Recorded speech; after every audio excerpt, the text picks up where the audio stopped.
Kitkatscanread. Hello everybody, my name is Katie, welcome to another video. Today I'm going to bring you my June wrap up, all of the books that I read in the month of June. June was a really good reading month for me, all things considered. So yeah, I'm really happy. I felt really good by the end of it. It was the month where there was a whatever-a-thon readathon, and that really kind of like spurred me on to read some books towards my actual team and to get some points. And I did really well in the whatever-a-thon last time. I also managed to achieve my goal. I just set myself 4 books because that has just been like a target for me each month. So yeah, without further ado, these are the books I read in the month of June. So for the first book that I read, it was Crave by Tracy Wolff.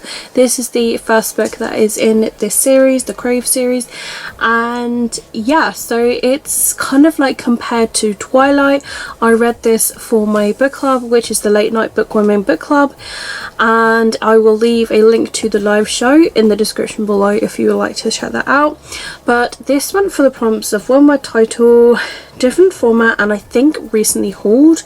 This is one where I didn't log down my actual prompts I put towards this, so I can't remember what I submitted, but I'm thinking it's those. But I ended up rating this book a 5 out of 5 Kit Kats. I actually ended up enjoying it, so yeah, it was quite surprising. But yes, after I thought about like certain things in the book, I ended up like quite enjoying it. Just looking at my core pile, I think I like knocked it down for like intrigue. There were moments where I wasn't that engrossed. I would say like from the halfway point onwards is where I actually found myself like getting more into the book. But yeah, I mostly listened to this book on audiobook actually, and I really enjoyed listening to the audiobook. I was like physically reading it as well, so like a kind of mixed format.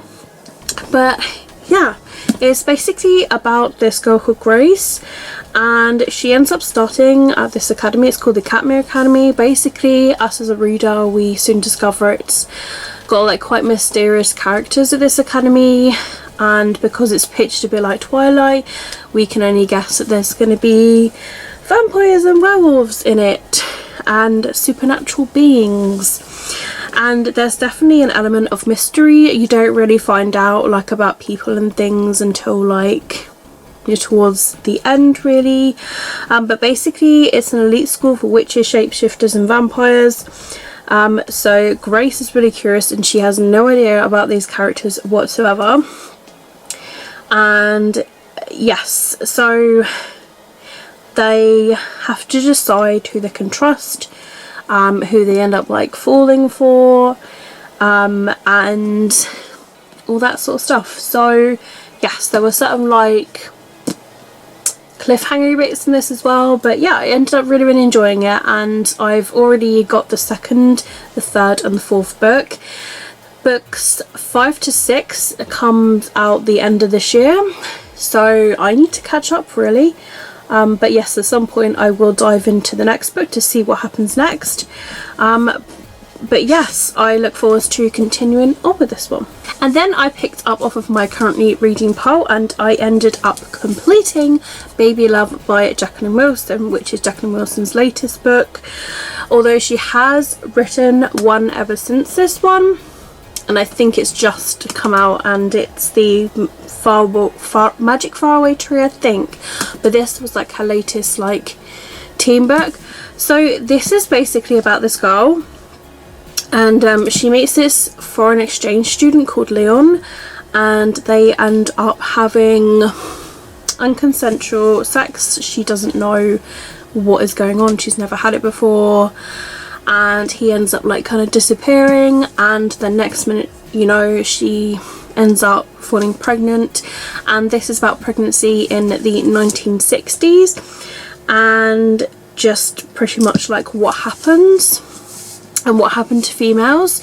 And so she ends up going to this like place for where pregnant young girls go to, where they end up like preparing to have their babies, and it's just about her relationship between new friendships that she makes and like old friendships, and like her family and how the family treat her and all that sort of stuff. It's a really sort of like interesting subject, and that's why I really enjoyed this. Like, Jacqueline Wilson is amazing on touching on subjects in her like teen books or children's books of really serious subjects that actually happen to people that don't really get spoken about too much. And I think that this is such an important message in this book about like teen pregnancies and all that is about it. And I was so intrigued by this one, and I'm just really glad that I read it, and I absolutely love it.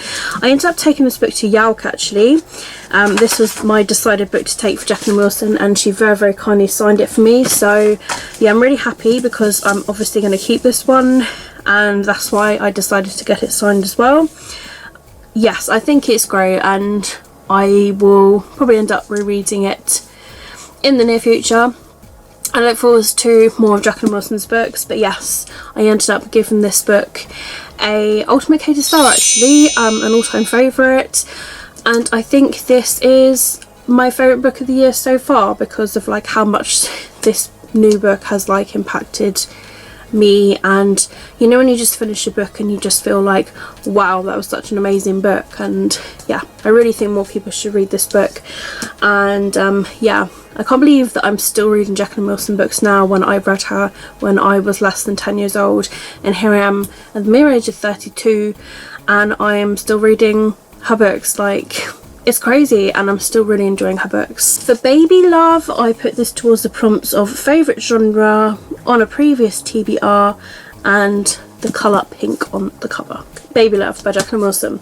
Get your hands on it, read it if you haven't done already. Then I read The Chaos of Stars by Kirsten White. This was one of my unwrapped books, and I finally got around to reading an unwrapped book. I'm not very good with my wrapped books, but I thought I would pick this up. It's a very short read. So for The Chaos of Stars, it went towards the prompts of The and Anne, under 300 pages, and a book genre that is less read. I don't often read like historical books, fantasy books, and this is one of them. And yeah, this is based on like Egyptian gods. So at first it did take me quite a while to get into this book, but once I kind of like got into it, it was the writing style that I mostly was struggling with, but I ended up really enjoying it. And I really liked like the romance that was in this book. I did find like the main character was very slow at catching on to things, but yeah, considering it's a standalone, it's a shame that it didn't become like a series or something, because like I would read more of this, and this could so be expanded. But I ended up really enjoying it for what it was. So our main character is the daughter of Egyptian gods, and they are human. And they go to the school, and her mother, I think, is having another child, and so she goes off to the school to try and get away from all of the Egyptian god stuff. They want to kind of like pretty much just get away from all of that, but they end up discovering somebody along the way who may not be what they seem, and also someone on the way who I did not expect to be somebody who was going to try to attack the family. Like, I did not expect that. So you know that somebody is like after them, but you don't know who. And honestly, I did have my suspicions, but it threw me off. I did not expect who the person was. So there you go, little plot twist there. But yeah, really enjoyable, and I ended up giving this book a 4 out of 5 Kit Kats. Then I read a graphic novel which I had from NetGalley, and I'll place the picture over here. This is a Serenade for Pretend Lovers, volume number 1. This is by Chika Nikomi, and I ended up rating this a 5 out of 5. I really enjoyed this one.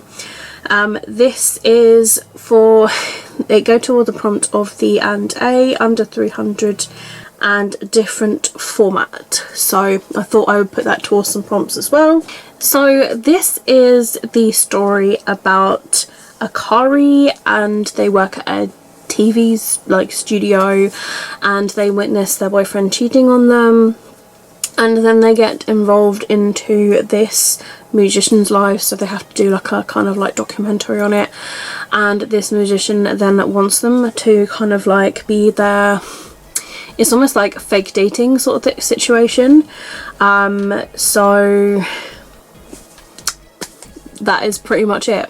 Like, she does a like TV show for this musician and to fake date, to kind of like almost like get back at her boyfriend situation. It's a really short graphic novel. I ended up thoroughly enjoying it, and yeah, I look forward to reading other volumes. And then finally I read Loveless by Alice Oseman. This is the late night bookworm book club for the month of June. I'll leave a link to the live show down below. But yes, this is about Georgia, who has never really like been in love with anybody, and they can't really understand why they don't like fall for somebody, and you know, have like a romantic relationship. So this is really about their self-discovery into asexuality and a romantic, and I thought it was really great. Like, I really liked discovering along with them. They would like try and go on like dates with people and just see, or like, you know, with friendships. There's like other romances in this as well. There's like sapphic romances as well. Yeah, it's very, very heavily LGBT, which is great. June was the month of Pride, so I'm really, really happy that we managed to read this. And yeah, I thoroughly enjoyed this book actually, and I really look forward to discussing it this weekend. And yeah, I thought it was great. I absolutely loved it. I was tying between like taking this with me or solitaire or something, but as I recently read this, I got this signed and personalised at Yalk by Alice Oseman, because I absolutely love this book. I did listen to the audiobook of this as well. It's on Scribd, and yeah, I was also physically reading it, but mostly listened to this on my commutes. And yeah, I thought the narrator did a great job, and yeah, I really enjoyed this book, and I ended up going at a 5 out of 5 Kit Kats. I just recommend it, like, big time. Whether you're into LGBT novels, contemporaries, or Alice Oseman books, like, I love this book. So if you haven't got around to reading it already, please do. It's great, and I hope you can watch the live show and all that and discuss it with us. But yeah, it's great. I love it. So there you have it, guys. Those are the 5 books that I read in the month of June. Really happy with my progress. Like I say, I achieved my goal of 4 books and reading 1 graphic novel extra. I feel really happy in doing that, and yeah, I look forward to reading more in the near future. Hopefully I can get more months like this. But yes, that is it for today's video. I hope you guys have enjoyed it. If you've read any of these books that I've mentioned, please do leave them in the comments down below. Let me know how you guys did in the month of June for your reading, and let me know how you're doing in your month of reading for July. But yes, everything will be linked down below in the description, including all of my social medias if you are not following them already. And if you're new to my channel, if you like to see more of my videos, please feel free to subscribe and click on the notification icon. You'll be notified as soon as I've uploaded a video. But that is it from me, guys. Keep smiling, keep reading, and be happy. My name is Katie, and I'll see all of you wonderful, awesome people in my next video. Bye!